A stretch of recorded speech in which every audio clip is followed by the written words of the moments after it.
एक ऐसी प्रेम कहानी जिसे लिखा गया 7 लोगों के खून से। एक ऐसी प्रेम कहानी जिसने 7 लोगों को मौत के घाट उतार दिया, जिसमें शामिल था एक 10 महीने का बच्चा।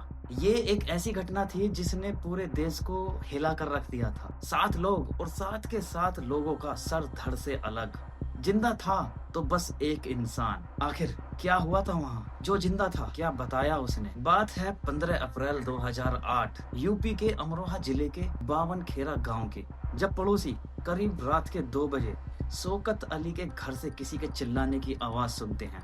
तो पड़ोसी शौकत अली के घर की तरफ भागते हैं। अब गेट अंदर से बंद था और ऊंची ऊंची दीवारों की वजह से वो अंदर नहीं जा पाते हैं। तो उनमें से एक, जिसका नाम लतीफ उल्ले खान था, वो पीछे के रास्ते से घर में जाता है। तो पूरे घर में अंधेरा था। अंधेरा देखने के बाद लतीफ अपनी टॉर्च ऑन करता है। टॉर्च ऑन करने के बाद लतीफ जो नजारा घर के अंदर का देखता है, वो नजारा देखने के बाद लतीफ खड़े खड़े ही सुन्न हो गया। वो देखता है जमीन पर पड़ी बेहोश शबनम और उसी के पास पड़े उसके पिता शौकत अली, जो कि खून में लथपथ थे और शौकत अली की गर्दन कटी हुई थी। लतीफ पूरे घर में खून देखकर घबरा जाता है। लतीफ जब दूसरे कमरे में जाता है तो वो देखता है शबनम का भाई और उसकी भाभी का भी यही हाल था। उन दोनों की भी गर्दन कटी हुई थी और उनके बीच में लेटा 10 महीने का बच्चा, वो भी मरा हुआ था। लतीफ जब तीसरे कमरे में जाता है तो वो वहाँ देखता है शबनम का चचेरा भाई, जो कि शौकत अली की जिम्मेदारी पर ही वहाँ पढ़ने आया था, उसकी भी गर्दन कटी हुई थी। शबनम की माँ, जो कि वहीं लेटी थी, उसकी भी गर्दन कटी हुई थी और शबनम का छोटा भाई, वो भी उसी कमरे में था, उसकी भी गर्दन कटी हुई थी। पूरे घर में जो जिंदा थी वो थी बस शबनम। पूरे गांव में इसके बारे में खबर फैल जाती है। अब पूरा गांव शौकत अली के घर पर उमड़ता है। अब इसी बीच में पुलिस को इन्फॉर्म किया जाता है। वहां पर पुलिस आती है तो पूरे गांव में हफरा तफरी का माहौल था कि ऐसा कैसे हो गया, एक ही घर के 7 लोग इतनी बुरी तरीके से मार दिए गए। पूरे गाँव में हफरा तफरी का माहौल था। अब किसी तरह पुलिस वहाँ पर शांति का माहौल बनाती है और 7 के 7 बॉडीज को पोस्टमार्टम के लिए भेज देती है। अब इसी बीच में एक सवाल उठता है कि ऐसा किसने किया हो। शौकत अली की फैमिली, जो कि एक एजुकेटेड फैमिली थी। शौकत अली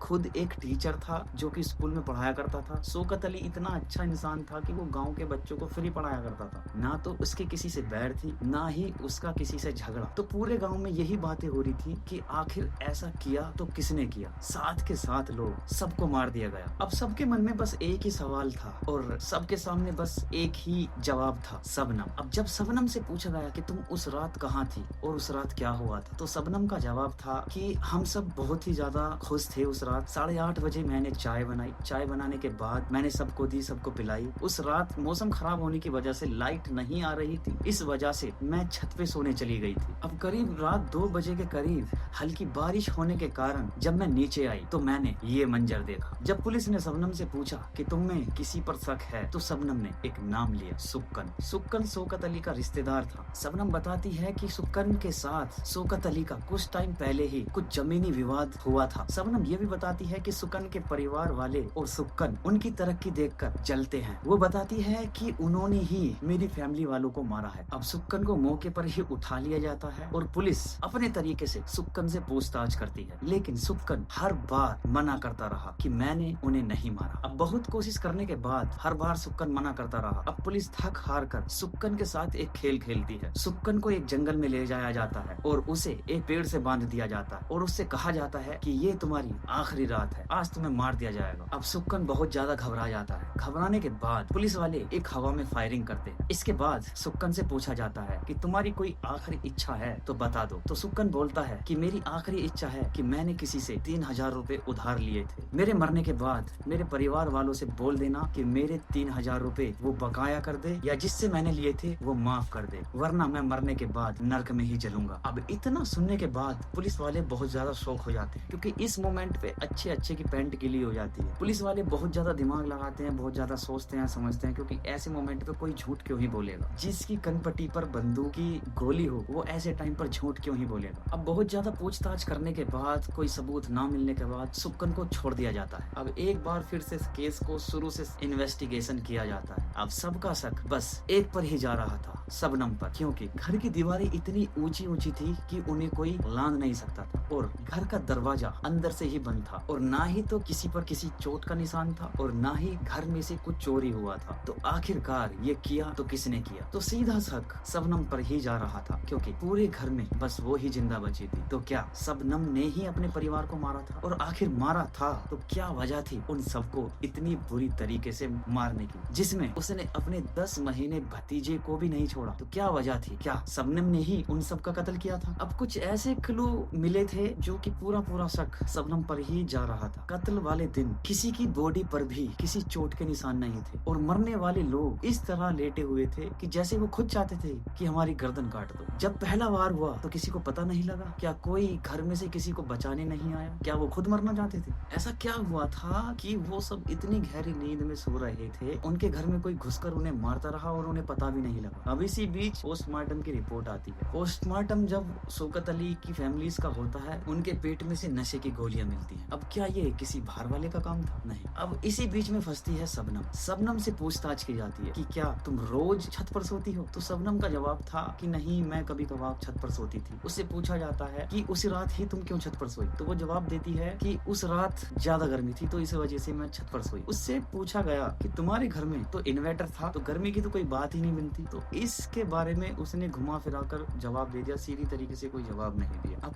पूरा शक पुलिस वालों को शबनम पर गया, और एक सवाल मन में था कि अगर शबनम ने इन सबको मारा है तो आखिरकार क्यों मारा है? अब इसी बीच में एक इंसान की एंट्री होती है जिसका नाम था लाल मोहम्मद। अब ये लाल मोहम्मद कौन? लाल मोहम्मद अंजुम के फादर थे। अंजुम थी शौकत अली के बड़े बेटे की बहू, जो कि उस रात उनके साथ ही मर गई। लाल मोहम्मद कुछ ऐसी बातें बताई जिसे सुनकर सब लोग शौक हो गए। अब लाल मोहम्मद बताता है कि अंजुम ने मुझसे एक बार बताया था कि शबनम की वजह से पूरे घर में बहुत ज्यादा झगड़े रहते हैं, क्योंकि शबनम किसी सलीम नाम के लड़के से प्यार करती थी और उससे शादी करना चाहती थी। अब शबनम की फैमिली में सब एजुकेटेड लोग थे। उसका भाई इंजीनियर था, उसका छोटा भाई भी अच्छा पढ़ा लिखा था, खुद शबनम भी एमए पास थी और टीचर थी। उधर सलीम एक मजदूर था और 8वीं पास था। दूसरा मुद्दा यह भी था कि सलीम दूसरी कास्ट से आता था। शौकत अली सेफी समाज से आती थी, दूसरी तरफ सलीम वो पठान समाज से आता था। तो ये रिश्ता शौकत अली को मंजूर नहीं था, जिसके चलते शबनम के चक्कर में बार बार घर में विवाद होता रहा। अब ये झगड़े कम होने के बजाय और ज्यादा बढ़ते रहे, यहाँ तक कि शबनम के पिता ने यानी कि शौकत अली ने शबनम के ऊपर एक बार हाथ भी उठा दिया था, उसका फोन भी छीन लिया था। लेकिन शबनम के पास दूसरा फोन भी था जिससे कि वो सलीम से बात करती थी। तो शबनम के स्कूल में पूछताछ की गई, तो शबनम के साथियों ने भी पुलिस को बताया कि हाँ, शबनम का रिश्ता सलीम नाम के एक लड़के से था। वो पूरे स्कूल में बताती थी कि मैं शादी सलीम से ही करूंगी, और ये भी कंफर्म किया कि उसके पास 2 फोन थे। अब पुलिस को इस केस में एक नया नाम मिल गया था, सलीम। लेकिन इससे पहले पुलिस सलीम को पकड़ती, पुलिस को एक नई खबर मिलती। शबनम की तबीयत अचानक से खराब हो जाती, उसको हॉस्पिटल में भर्ती किया जाता है और वहाँ से रिपोर्ट आती है कि शबनम प्रेग्नेंट। 2008 में उस टाइम पर, और एक छोटे से गाँव में एक मुस्लिम फैमिली में शादी से पहले ये बात हो जाए तो बात कितनी बड़ी होती है। ये उस गाँव में बहुत ज्यादा बड़ी बात थी। अब पुलिस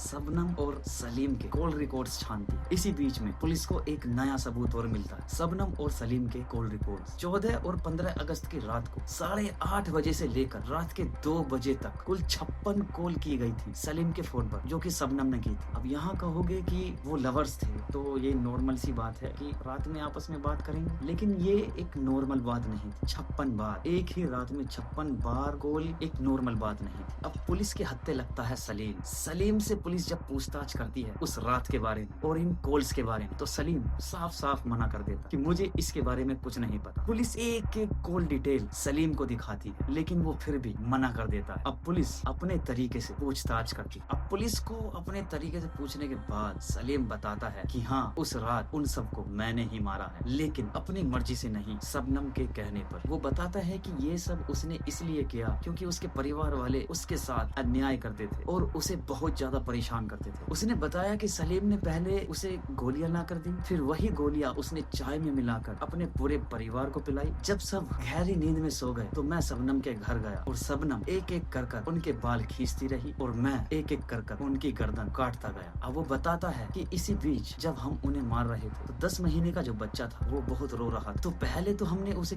किसी भी तरीके से चुप कर लिया, लेकिन मेरे घर से जाने के बाद शबनम का फोन आता है कि बच्चा बहुत ज्यादा रो रहा। तो मैं उससे कहता हूँ कि मैं दोबारा वहाँ नहीं आऊंगा, तुझे जो करना है वो कर ले। तो जब शबनम का दोबारा फोन आया तो वो बताती है कि मैंने बच्चे को गला घोट कर मार दिया। और इसके बाद सलीम कहता है कि मैंने उससे कहा अब सब हो गया है, अब मोहल्ले में शोर मचा दे। सलीम के कबूल करने के बाद पुलिस शबनम को भी उठा लेती है। शबनम को उठाने के बाद शबनम से जब पूछताछ की जाती है तो शबनम हर चीज को मना कर देती कि मुझे कुछ नहीं पता, मैंने ऐसा नहीं किया। अब दोनों को अलग अलग कर दिया जाता है, दोनों का अलग अलग बयान लिया जाता है। शबनम बताती है कि उस रात करीब 2 बजे मैंने जाल में से देखा था कि सलीम घर में घुसता है और एक एक कर कर मेरे सारे घर वालों को मार देता है। सलीम ने ही मेरे घर वालों को मारा है। और जब ये बात सलीम को पता लगती है कि शबनम ने ऐसा बोला है तो ट्विस्ट यहाँ पे आता है। अब सलीम भी अपनी बातों से मुकर रहा था। अब सलीम का एक नया बयान था। सलीम बताता है कि रात के 2 बजे के करीब शबनम का मेरे पास फोन आया कि घर आ जाओ। जब मैं उसके घर गया तो शबनम मुझे एक खून से सना हुआ चाकू और खून से सने हुए कपड़े पकड़ाती है और मुझसे बोलती है कि यहाँ से भाग जाओ। सलीम बोलता है कि जो पहले मैंने बयान दिया था वो मैंने पुलिस की पिटाई की बचने की वजह से दिया था, अब जो मैं बोल रहा हूँ वो मैं सच बोल रहा हूँ, शबनम ने ही सबको मारा है। इसके बाद पुलिस सही से छानबीन करती है। पुलिस को सबूत के तौर पर शबनम के घर से खून से सने हुए शबनम के कपड़े मिले और सलीम ने जो